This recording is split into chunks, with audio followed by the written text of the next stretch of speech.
ఉండేది, 1 కోటి మంది సభ్యత్వం ఉండేది ఈరోజు. కాదే అర్థం చేసుకోవడం టైం పడద్దు. అంటే ఎవరితో మాట్లాడాలి, ప్రతి చిన్నపాటి వీధురుగాలికి చెదిరిపోయే సమూహం మనకు అవసరం లేదు. అంటే గంగెగోవు పాలు గరిటె ఉంటే చాలు మనకి, బిందెడు గాడిద పాలు ఉంటే ప్రయోజనం ఏంటి మనకి. సో నేను అనుకుంటుంది, జనసేనకి నమ్మిన వాళ్ళు 18,000 మంది సాధకులు. ఒక దీంట్లో ఎంతమంది నిలబడతారు ఎన్ని ఇంకా మనం ఫిల్టర్ చేస్తే కనీసం ఒక 5,000 మంది ఉన్నారనుకోండి. 5,000 మంది, do think it's a small army? ఒక 100 మంది కూర్చోబెట్టి మాట్లాడితే సమూహాలు కదిలిపోతాయి, నిలబడాలి దానికి. అలాంటిది 18,000 మంది సాధకులు ఉన్నారు. వీళ్ళని కరెక్ట్గా నాయకత్వం దిశగా చూపించగలిగితే మీది మామూలు శక్తి అనుకుంటున్నారా మీరు? మీ శక్తిని అర్థం చేసుకోవాలి అంటే నేనే కూర్చోవాలనిపించింది నాకు. మీ శక్తి నాకు బాగా తెలుసు. అంటే నేను ఎందుకు మాట్లాడగలను, బలంగా ఎక్కడికైనా మాట్లాడగలంటే నాలా ఎవరి భావం ఉంటుంది. నాయకుడు అనేవాడు ఎవరి భావం మాట్లాడాలి? ప్రజల భావం మాట్లాడాలి.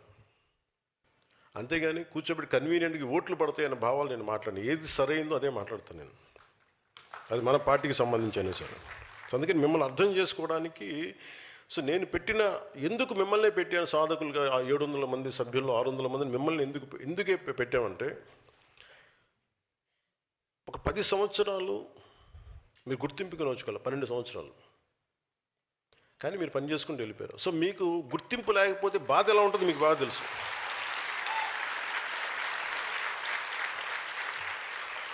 సో మీరు ఎవరు పని చేసేవాళ్ళు, ఎవరు పని చేయని వాళ్ళు, మళ్ళీ మీరు కూడా లేదు మళ్ళీ మీరు, నేను అందుకనే చాలా క్లియర్ కట్గా చెప్పాను, సమాచార సేకరణ కమిటీ మాత్రమే ఇది ప్రత్యేక. ఎందుకంటే సమాచారం సేకరించడం మీ బాధ్యత. సో ఇది నేను ప్రత్యేకించి చెప్పి నేను దీంట్లో ఏం చేశానంటే, మీకు మీ నియోజకవర్గాల్లో కావచ్చు, మీ మండలాల్లో కావచ్చు, పంచాయతీల్లో కావచ్చు, మీరు ఉండే పార్లమెంట్లో కావచ్చు, ఏ వ్యక్తి పని చేస్తాడు, ఏ వ్యక్తి పని చేయడు, మన పరిశీలకులుగా పంపిస్తున్న మన ఎంపీలు కావచ్చు, ఎమ్మెల్సీలు కావచ్చు, ఎమ్మెల్యేలు కావచ్చు, సీనియర్ నాయకులు వాళ్ళకి తెలియజెప్పాలి మీరు ఒకసారి. మీరు అర్థం చేసుకోగలరు. అందుకని వీరు ముందున్నా కానీ వెనకాల రక్షణ కవచం లాగా మీరే ఉన్నారు. అంటే ఎవరిని ముందు అందుకని మిమ్మల్ని చాలా చాలా నమ్మి పెట్టాను మిమ్మల్ని. సో నేను ఎలా చేస్తున్నాను దీనికంటే, పార్టీ కోసం అంకిత భావంతో పనిచేసి సామర్థ్యం ఉండి బాధ్యతలు స్వీకరించేందుకు ఆసక్తి ఉన్న సాధకులు, జన సైనికులు, వీర మహిళలు కావచ్చు, వారి అందరి వివరాలు సేకరించేందుకు ఈ జనసేన పార్టీ సారథుల సమాచార సేకరణ కమిటీని ఏర్పాటు చేశాం. ప్రతి పార్లమెంట్ నియోజకవర్గానికి 28 మంది సభ్యులతో ఈ కమిటీని ఏర్పాటు చేశాం. ప్రతి పార్లమెంట్ నియోజకవర్గానికి ఒక పరిశీలకుడు, 3 సీనియర్ నాయకులు, 3 సీనియర్ సాధక్స్, వీరితో సమన్వయం చేసి 21 మంది సాధక్స్, మొత్తం 28 మంది సభ్యులతో ఈ కమిటీ పనిచేస్తాయి. వీరికి సహకారం అందించేందుకు మళ్ళీ మీరు ఇచ్చిన ఇన్ఫర్మేషన్ మళ్ళీ అటు ఇటు దారి మళ్ళకుండా, ఇది ఏ బాక్సుల్లోకి వెళ్ళిపోతే అసలు రీచ్ అవుద్దా లేదా అన్న మళ్ళీ అష్యూరెన్స్ ఇవ్వడానికి మళ్ళీ నా ఆఫీస్ తరపు నుంచి, నా ప్రెసిడెంట్ సెక్రటేరియట్ తరపు నుంచి ఒక 5 మంది సపోర్ట్ టీంని పంపిస్తున్నాయి, 28 మంది కాకుండా. ఎందుకంటే మీరు సేకరించే పత్రాలు కనుక మీరు మన శివ లాంటి వాళ్ళు కానీ, మన మునీర్ హసన్ లాంటి వాళ్ళు, డి కుమార్, మట్టు దామోదర్ లాంటి వాళ్ళు, అలాగే మన సర్పంచ్ సంయుక్త, ఇలాంటి ఎంతోమంది ఉన్నారు. వీళ్ళందరినీ మళ్ళీ గుర్తిస్తారా, మళ్ళీ వరవడిలో పోద్దా, ప్రవాహంలో పోద్దా అని మిస్ అవ్వకుండా మళ్ళీ నేను కూర్చోబెట్టి చేశాను.